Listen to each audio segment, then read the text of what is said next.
I never thought a quiet morning could turn into the worst day of my life. I was sipping coffee when I overheard my neighbor, the man next door for over 20 years, talking about me like I didn't deserve anything. He planned to steal our home, spread lies about me to the neighborhood, and even threaten my mother. I felt shock, anger, and sadness, but I knew I couldn't stay silent. I gathered evidence, talked to neighbors, and slowly exposed his lies. He tried to escalate, manipulate, and intimidate everyone, but the truth grew stronger. In the end, justice came, his reputation destroyed, our family safe. This isn't just about a house. It's about courage, truth, and standing up to bullying. You won't believe what I endured, or how sweet justice felt. I never thought a quiet Saturday morning could turn into the most shocking day of my life. I was sipping my coffee on the porch when I heard it. The voice of my neighbor, Mr. Thompson, clear as day, talking about me. And what he said, I still can't believe it. He thought I couldn't hear him, but I did. Every single word. It all started a few months ago. My name is Daniel. I'm 52, and I live in a small town in Ohio. I've always kept to myself, minding my own business, but lately there's been tension with Mr. Thompson, the man next door. He's been living here for over 20 years, and apparently, he's never liked me. I thought it was normal neighbor stuff, borrowing tools without asking, small complaints, but this was something entirely different. The morning began like any other. I stepped outside to enjoy the quiet, just my coffee and the sound of birds. Then I heard him. Daniel thinks he can just waltz into this neighborhood and act like he owns the place, Mr. Thompson muttered to his friend, who was standing by his fence. I'm telling you, that man doesn't deserve a thing. I'll make sure he regrets it if I could. I froze.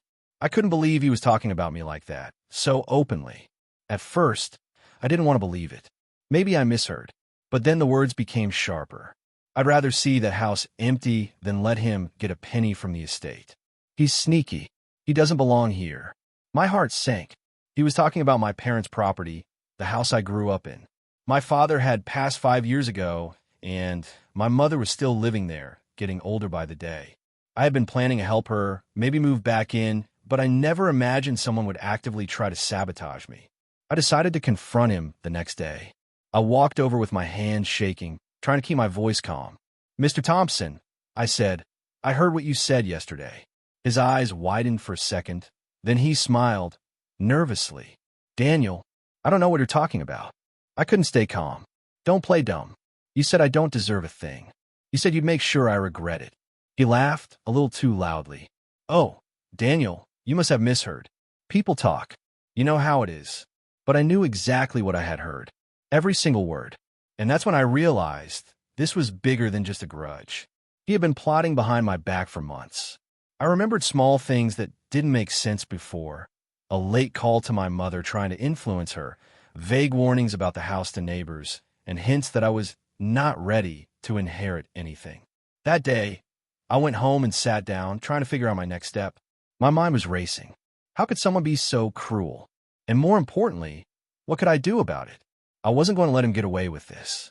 My family's legacy and my mother's trust was at stake. Little did I know, what I had overheard was only the beginning. The next weeks would unravel secrets I never expected, forcing me to confront not only Mr. Thompson, but also hidden truths about my own family. And believe me, the drama was just starting. After that morning, I couldn't stop thinking about what I had heard. Every word Mr. Thompson said played in my head like a broken record. I tried to focus on my work, on everyday life, but it was impossible. The idea that someone had been actively trying to sabotage me, right under my nose, was terrifying. A few days later, I decided to visit my mother. She lives in the same house my father built, a cozy brick home with the kind of garden only someone with love and patience could manage. I wanted to ask her if she'd noticed anything strange about Mr. Thompson lately. Mom, have you, I don't know, noticed anything unusual with Mr. Thompson? I asked, trying to keep my voice steady. She looked at me, confused. Unusual? What do you mean, Danny? I hesitated. Should I tell her everything? The truth was, I didn't want to worry her, but I also couldn't ignore it. I heard him talking about me, about the house. He said some awful things. Her face changed instantly. Her eyes, usually warm and calm, grew tense. Daniel, I didn't want to tell you. She paused, her hands trembling slightly. He's been trying to influence me for months. He said if I let you manage the house, he'd make sure I regret it. I felt my chest tighten. Regret it? Mom, what does that even mean? She shook her head. He's manipulative. Always has been. Your father tried to warn me, but I didn't believe it back then. He's been whispering to the neighbors, spreading lies, telling them you're unfit, that you only want the house for money. He even tried to get me to sign over the property to him instead. I couldn't believe what I was hearing. Mom, why didn't you tell me sooner? She sighed. I didn't want to hurt you. I thought I could handle it, but now, it's too much. That day, I promised myself I wouldn't let Mr. Thompson win. But I knew I needed evidence. Words alone weren't enough. I had to prove that he was scheming behind our backs. And that meant paying attention to every move he made. The opportunity came sooner than I expected. A week later, I was walking through the garden when I noticed a small envelope sticking out from under the fence that separates our yards. Curious, I picked it up. Inside were photos of my mother signing some documents and a note. The handwriting was unmistakably Mr. Thompson's. It said, "Make sure Daniel never touches this. He's not ready. Don't let him ruin what belongs to us." I couldn't believe it. He had been spying on us. Literally, every step, every decision, he had been watching, waiting, planning. I felt anger boiling inside me, but also a strange sense of clarity. Now I had proof. Now I could act. The next morning, I decided to confront him again, but this time I brought my mother. "Mr. Thompson, we need to talk," I said, holding up the envelope. His face fell when he saw it. He opened his mouth, probably to deny everything, but my mother cut him off. "I trusted you, Harold," she said, her voice trembling but firm. "I trusted you as a neighbor, as someone who's known this family for years. And this is how you repay us." He stammered, I didn't mean." "You didn't mean?" I snapped. "You've been spying on us. You've been lying to the neighbors about me. You've been trying to take what's mine and my mother's. Do you have any idea what kind of person does that?" He looked like a cornered animal, and for a moment, I felt a strange mix of fear and satisfaction. This was the moment I had been waiting for. But he wasn't done. He tried one last tactic, guilt. "Daniel, I've known your father for decades. I'm just trying to protect this neighborhood. You don't understand. He would have wanted me to protect it." I interrupted. "By spreading lies? By threatening my mother? By trying to steal what's ours?" He had no answer. And that's when I realized something important. Confrontation alone wasn't enough. I needed to make sure the neighbors knew the truth too. I couldn't let him manipulate the whole community against me. Over the next few days, I started quietly talking to our neighbors. I shared what I had overheard, showed them the photos, explained the notes. Some were shocked. Some had already suspected him, but didn't want to believe it. Slowly, the tide was turning. People began to see Mr. Thompson for what he really was. But the story wasn't over. I started noticing small changes around the neighborhood. Mail disappearing, strange phone calls, even my mother receiving letters warning her not to trust me. It became clear Mr. Thompson was desperate, and desperate people make dangerous moves. One evening, I sat in my mother's kitchen, exhausted, and she looked at me. "Danny, are you sure we can handle this? He's not going to stop." I nodded. "I know, Mom, but we have to. If we don't fight now, he wins. And I can't let him take what's rightfully ours." Little did I know, what came next would shock the entire neighborhood and force me to make a choice I never thought I'd have to make. How far would I go to protect my family? And would the truth finally be enough to stop him? After weeks of gathering evidence and quietly talking to the neighbors, I thought we were finally turning the tide against Mr. Thompson. But what I didn't realize was that he had one last card to play, a card that could ruin everything. It started one Thursday morning. I was checking my mailbox when I noticed a small package with no return address. Inside, there was a stack of letters, all addressed to my mother. They were threatening letters, each one more aggressive than the last. "If you let Daniel take control, you'll regret it," one read. "Keep your son away from what doesn't belong to him." I felt my stomach drop. Mr. Thompson had escalated. I went straight to my mother. "Mom, it's getting worse. He's threatening us now," I said, handing her the letters. Her hands trembled as she read them. "Daniel, I'm scared. Maybe we should just ignore it. Maybe he'll stop." I shook my head. "No, Mom. This isn't about ignoring it. This is about standing up for ourselves. He's been trying to manipulate everything and everyone around us. We can't let him win." That evening, I decided to confront him again, but this time I wasn't alone. I called a few neighbors who had seen the letters and the photos, who had witnessed his strange behavior. We gathered in my mother's living room, 10 of us, ready to finally put an end to his schemes. When he saw us, his smug expression faltered. "What's going on here?" he demanded, trying to mask his panic. I held up the letters. "We know what you've been doing, Harold. Spying, threatening, lying to everyone in this neighborhood. It stops now." He laughed, nervously at first, but then his voice grew sharp. "You don't understand. I'm doing this for the neighborhood. You don't belong here." "You don't belong here either," one of the neighbors said, stepping forward.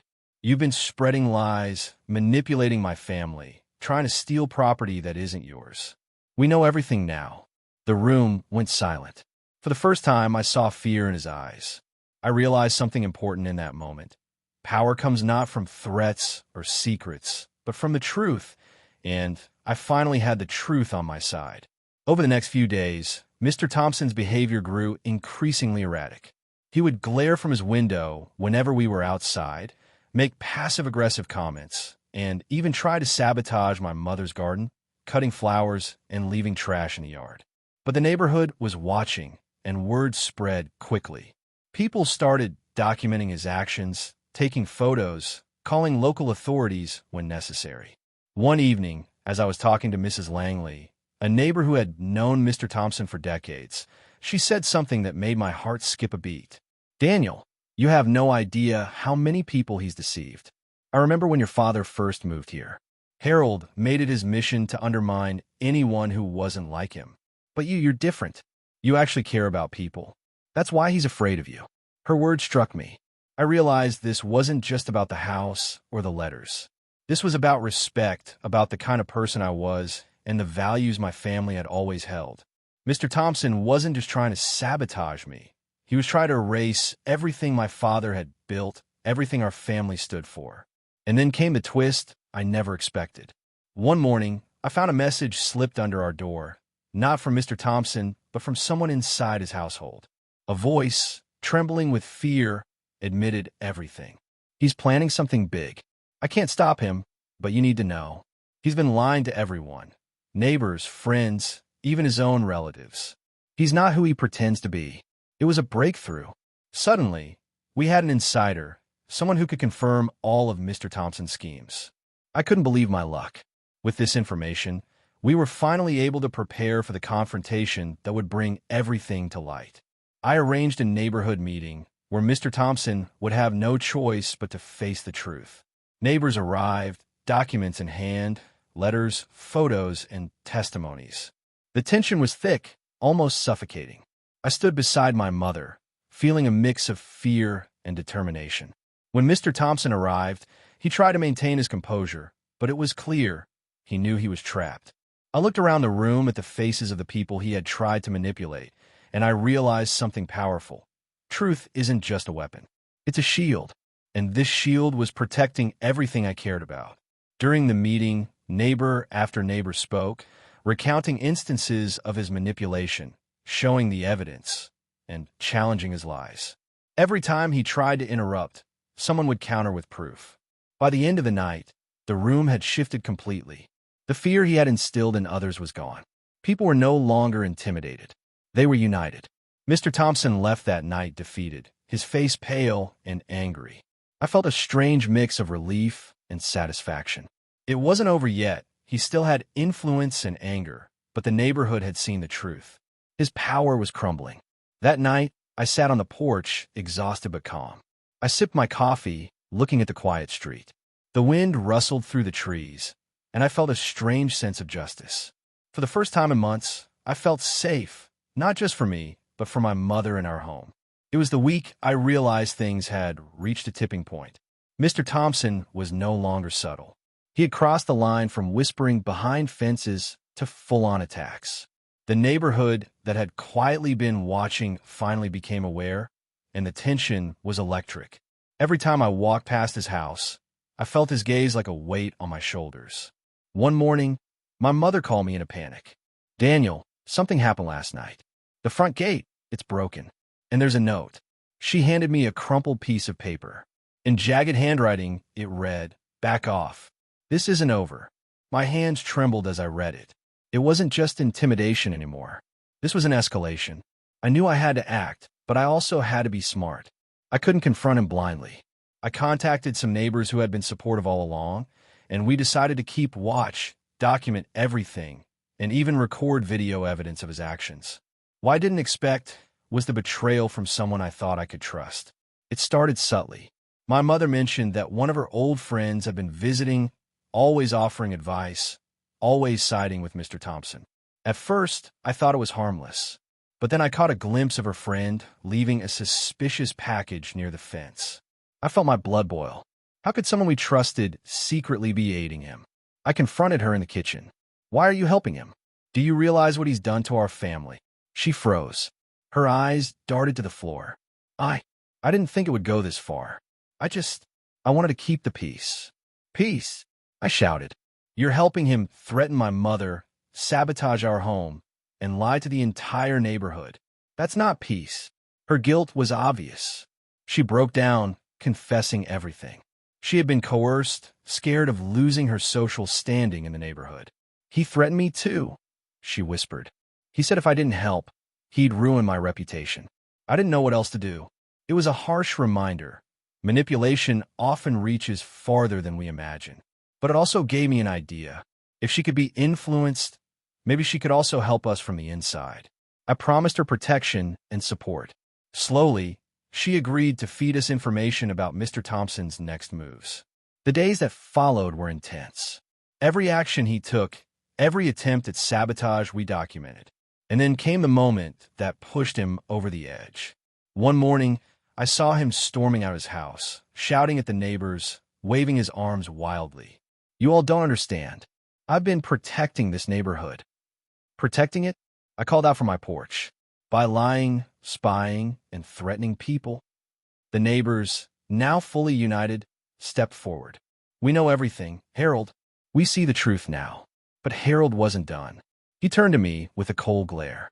"Daniel, you think you've won? You haven't seen anything yet." He stormed back into his house, and we knew he was planning something bigger. That night, my mother and I stayed awake, listening for any suspicious movement. Around midnight, we heard the sound of breaking glass from his yard. I grabbed my phone and quietly stepped outside. I saw him trying to dig under the fence, try to reach into our yard. I couldn't believe it. He was attempting to sabotage us physically. I yelled, "Stop. I'm calling the police." He froze. The fear in his eyes was unmistakable. And then, as if on cue, the neighbors who had been keeping watch arrived, lights flashing and cameras rolling. Within minutes, Harold realized he was completely trapped. The police came, and this time, there was no excuse, no denial. Every threat, every sabotage attempt, every lie had been documented. Harold Thompson was facing serious consequences, not just in the neighborhood, but legally as well.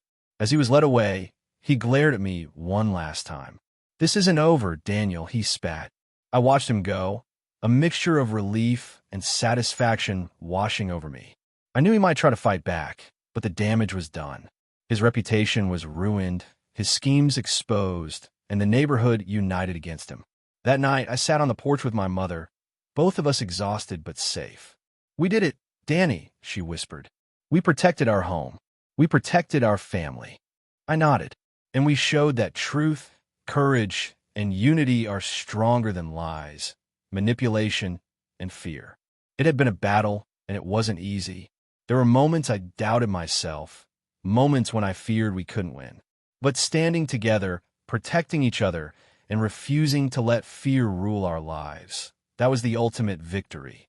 The morning after Harold Thompson was taken away by the police felt strangely calm. The sun rose slowly over the neighborhood, casting golden light on the houses that had once felt tense, suspicious, and unsafe.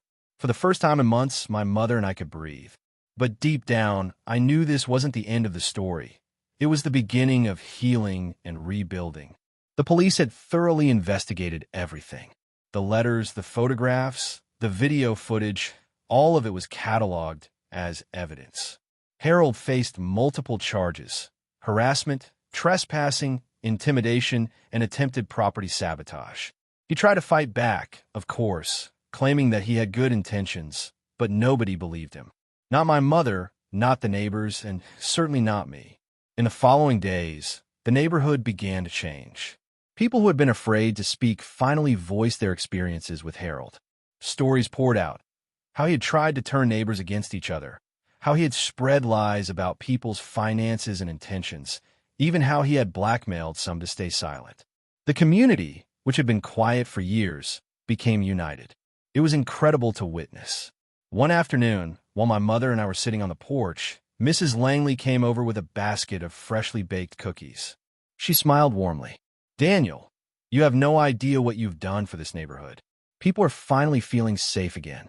We can all breathe because you stood up and refused to be intimidated." I smiled back, though I still felt the lingering tension. It wasn't just me, Mrs. Langley. It was all of us. We watched, we documented, and we stood together. That's why it worked. Even Harold's closest allies, the few who had secretly helped him, started to distance themselves. Some apologized to my mother and me. Others left the neighborhood quietly. Harold's power, built on lies and fear, had crumbled completely. And for the first time, I felt the weight of justice settling on our home. But the ultimate victory came in an unexpected way. A week after Harold's arrest, my mother received a letter. Not from a lawyer, not from the police, but from the town council. The letter recognized our family for our bravery in exposing Harold's schemes and protecting the community. They mentioned the unity of the neighborhood and highlighted our courage in standing up to harassment. Mom cried when she read it. "Daniel, your father would be so proud. You've protected this family and restored peace in our home." I hugged her, feeling an overwhelming sense of satisfaction. This wasn't just about the house or the property. It was about respect, honesty, and integrity. For months, I had felt powerless, but standing firm, documenting the truth, and uniting the community had turned the tide completely. The final twist came unexpectedly. One evening, I received a call from an old friend of my father's, someone who had known him since before I was born. "Daniel," he said, "I heard about everything that happened. I just wanted to tell you, your father always trusted that you would do the right thing. He knew you had the courage to protect your family and your home. Harold Thompson underestimated you, just like he underestimated your family." I couldn't help but smile.